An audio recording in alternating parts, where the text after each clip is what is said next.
મારો શ્વાસ એકદમ અધર થઈ ગયો હતો. રાતના 2 વાગ્યા હતા અને આખું ઘર ઘસઘસાટ ઊંઘી રહ્યું હતું.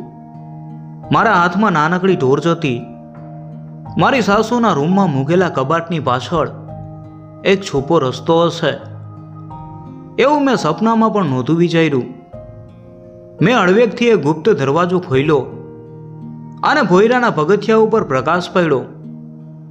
નીચેનું દ્રશ્ય જોઈને મારા પગ નીચેથી જમીન ખસી ગઈ. ખૂણામાં એક આકૃતિ સંકોચાઈને બેઠી હતી. એ કોણ હતું? અને મારા જ ઘરમાં મારી જાણબાર ભોયરામાં શું કરી રહ્યું હતું? આ સવાલો મારા મગજમાં વાવાઝોડાની જેમ ઘૂમરાતા હતા. શું આ કોઈ કાવતરું હતું કે પછી મારા પરિવારનો કોઈ એવો કાળો ઇતિહાસ જે મારાથી છુપાવવામાં આવ્યો હતો? આ બધું શરૂ કેવી રીતે થયું? ચાલો હું તમને મારી વાત જણાવું. મારું નામ અંજલિ. લગ્નને હજુમાં 8 મહિના થયા હતા. મારો પતિ સમીર ખૂબ જ પ્રેમાળ માણસ છે. અમારા લગ્ન એક પ્રતિષ્ઠિત પરિવારમાં થયા હતા. બહારથી જોનારને એમ જ લાગે કે અંજલિ બહુ સુખી છે, પણ દરેક ચમકતી વસ્તુ સોનું નથી હોતી. મારા સસરા કડક સ્વભાવના અને જૂના વિચારોવાળા માણસ છે. ઘરમાં એમનો જ કાયદો ચાલે. ખાસ કરીને દીકરીઓ કે સ્ત્રીઓ માટે એમના મનમાં કોઈ માન નહોતું. એમનું માનવું હતું કે દીકરીઓ તો પારકી થાપણ કહેવાય, એટલે એમને વધારે ભણાવવી ન જોઈએ કે લાડ લડાવવા ન જોઈએ. મારી સાસુ સુમિત્રાબેન આમ તો બહુ શાંત, પણ એમના ચહેરા ઉપર હંમેશા ડર અને ઉદાસી છવાયેલી રહેતી. તેઓ મારી સાથે ઓછી વાત કરતા અને આખો દિવસ ઘરના કામમાં વ્યસ્ત રહેતા. એમના ઓરડામાં કોઈને પણ જવાની પરવાનગી નહોતી. જો કોઈ નોકર ભૂલથી પણ એ રૂમની આસપાસ દેખાઈ જાય તો એને સીધો નોકરીમાંથી કાઢી મૂકવામાં આવતો. તેઓ જાતે જ પોતાનો રૂમ સાફ કરતા. ઘરમાં નવી વહુ હોવાથી મેં ક્યારેય કોઈ સવાલ કરવાની હિંમત ન કરી. થોડા દિવસો પહેલાની વાત છે. સમીર અને મારા સસરા બિઝનેસના કામ માટે 15 દિવસ શહેરની બહાર ગયા હતા. હવે આટલા મોટા બંગલામાં માત્ર હું અને મારા સાસુમાં જ હતા. મેં એમની સાથે વાતો કરવાનો ખૂબ પ્રયત્ન કર્યો, પણ એમનું વર્તન સાવ અલગ જ હતું. રાત પડે એટલે તેઓ વધારે બેચેન થઈ જતા.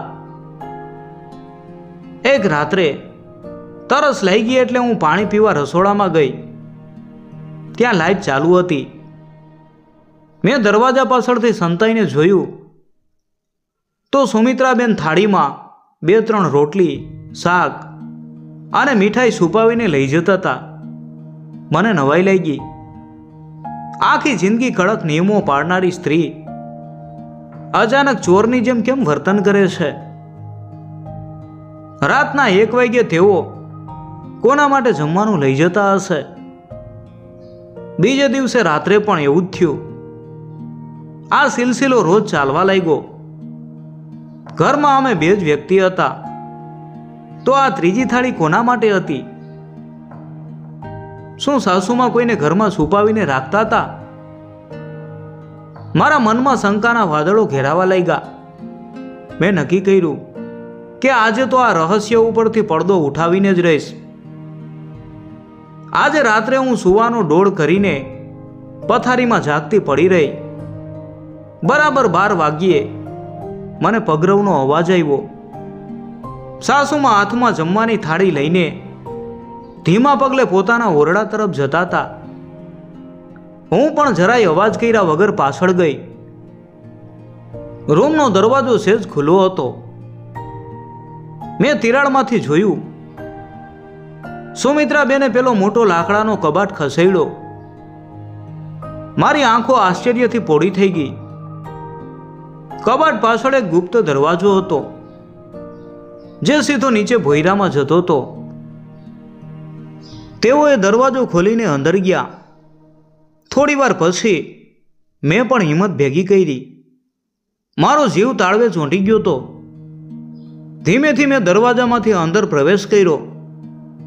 પગથિયા ઉતરતા જ ભેજ અને જૂના લાકડાની ગંધ નાકમાં પ્રવેશી ગઈ. મેં ફ્લેશલાઇટ ચાલુ કરી. પ્રકાશ પડતા જ સામે જે દ્રશ્ય હતું એણે મારા હોંશ ઉડાડી દીધા. ભોયરાના એક ખૂણામાં જમીન ઉપર કોઈ બેઠું હતું. મારા સાસુ એના ઉપર પ્રેમથી હાથ ફેરવીને એને પોતાના હાથે જમાડી રહ્યા હતા. જ્યારે મેં એ વ્યક્તિનો ચહેરો જોયો ત્યારે મારા હાથમાંથી મોબાઈલ સીધો જમીન ઉપર પટકાયો અને મારા મોઢામાંથી જોરદાર ચીસ નીકળી ગઈ. મારો મોબાઈલ પડવાનો અવાજ સાંભળીને સાસુમાં એકદમ ચોંકી ગયા. મારા મોઢામાંથી નીકળેલી ચીસથી ભોયરાનું શાંત વાતાવરણ ડોળાઈ ગયું. મેં ધ્રુજતા હાથે નીચે પડેલો મોબાઈલ ઉઠાવ્યો અને એની ફ્લેશલાઇટ સામે બેઠેલી વ્યક્તિ ઉપર પાડી. મેં જોયું તો જમીન ઉપર બેઠેલી એ વ્યક્તિ કોઈ ભૂત કે ડાકણ નહોતી, પણ એક સાવ દુબળી પાતળી નિસ્તેજ ચહેરાવાળી અને ડરેલી યુવતી હતી. પ્રકાશ પડતા જે બીકથી ધ્રુજવા લાગી અને એક નાની બાળકીની જેમ સાસુમાને વળગી પડી. સાસુમાની આંખોમાંથી આંસુ વહેવા લાગ્યા. તેમણે બે હાથ જોડીને કરગરતા અવાજે મને કહ્યું કે અંજલિ, મારી દીકરીને બચાવી લે. મહેરબાની કરીને આ વાત કોઈને ન કહેતી, નહીતર એ લોકો આને મારી નાખશે. દીકરી, આ શબ્દ સાંભળીને મારા પગ નીચેથી જમીન ખસી ગઈ. મારા પતિ સમીરની તો કોઈ બેન હતી જ નહીં, તો આ યુવતી કોણ છે? મારા મનમાં સવાલોનું ઘમસાણ મચી ગયું હતું.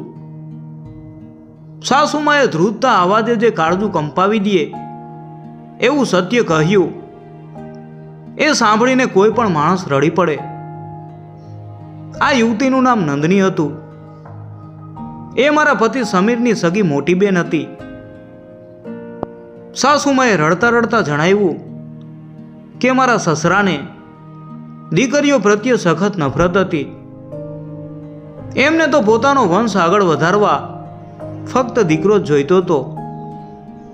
જ્યારે લગ્ન પછી પહેલી વાર સાસુમાએ નંદનીને જન્મ આપ્યો ત્યારે સસરા ગુસ્સાથી પાગલ થઈ ગયા હતા. એમણે હોસ્પિટલમાં જ હોબાળો મચાવ્યો અને નવજાત બાળકીને અનાથ આશ્રમમાં ફેંકી દેવાનો કે ઝેર આપીને મારી નાખવાનો નિર્ણય કરી લીધો હતો. પરંતુ એક માં પોતાના કાળજાના કટકાને પોતાની નજર સામે કેવી રીતે મરવા દે? સુમિત્રાબેને રાતોરાત એક જોખમ ઉઠાવ્યું. એમણે હોસ્પિટલની નર્સની મદદથી સસરાને જૂઠું કહ્યું કે બીમારીના લીધે બાળકી મૃત્યુ પામી છે. સસરા તો આ સાંભળીને ખુશ થઈ ગયા, પણ સાસુમાએ એ નાનકડી નંદનીને છુપાવી અને આ કાળમીન અંધારા ભોયરામાં રાખી દીધી.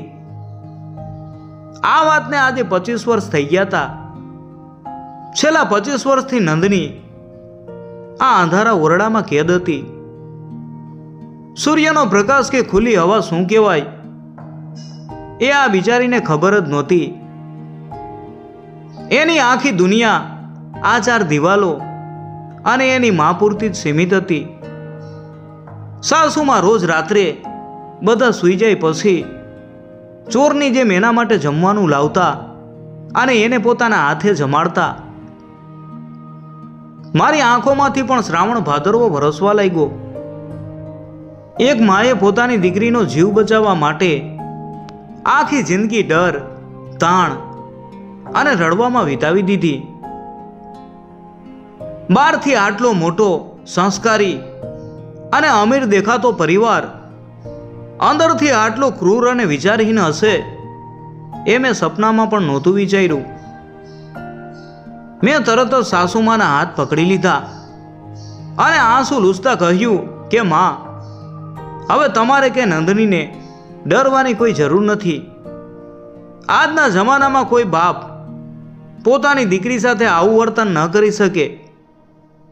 મેં એ જ વખતે રાત્રે 2 વાગ્યે મારા પતિ સમીરને ફોન લગાવ્યો. મને ખબર હતી કે મારો પતિ એના પિતા જેવો ક્રૂર નથી. મેં ફોન ઉપર સમીરને બધી જ હકીકત જણાવી દીધી. સમીર બધી વાત સાંભળીને રાતોરાત ફ્લાઇટ પકડીને સવારે ઘરે પાછો આવી ગયો. ભોયરામાં જઈને પોતાની સગી બેનની આ દયનીય હાલત જોઈને એ પણ ધ્રુસકે ને ધ્રુસકે રડી પડ્યો. ભાઈ બહેનનું આ મિલન જોઈને મારી આંખો પણ ભીની થઈ ગઈ.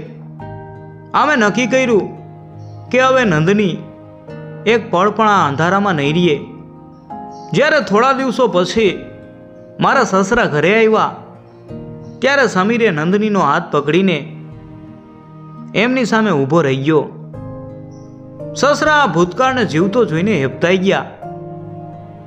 એમણે ગુસ્સો કરવાનો પ્રયત્ન કર્યો, પણ સમીરે સાફ શબ્દોમાં ચીમકી આપી દીધી કે જો તમે મારી બેન કે મારી મા સામે એક પણ શબ્દ બોલ્યા છો તો હું અત્યારે જ પોલીસ બોલાવીને તમને જેલના સળિયા પાછળ ધકેલી દઈશ. પોલીસ કેસની બીક અને પોતાના દીકરાના રૌદ્ર સ્વરૂપ સામે સસરાનું બધું જ અભિમાન અને ખોટી માનસિકતા ચકનાચૂર થઈ ગયા. આજે નંદની અમારી સાથે એક જ ઘરમાં બધાની વચ્ચે ખુલ્લી હવામાં શ્વાસ લઈ રહી છે. ભલે 25 વર્ષ અંધારામાં રહ્યા પછી એને દુનિયાદારીની સમજ નથી પડતી, પણ એના ચહેરા ઉપરનું સ્મિત અને એને ખુલ્લા આંગણામાં રમતી જોઈને અમને દુનિયાની બધી ખુશીઓ મળી જાય છે. સુમિત્રાબેનના ચહેરા ઉપરનો એ વર્ષો જૂનો ડર હવે કાયમ માટે ગાયબ થઈ ગયો છે. મિત્રો, આ વાર્તા એક કડવી વાસ્તવિકતા છે.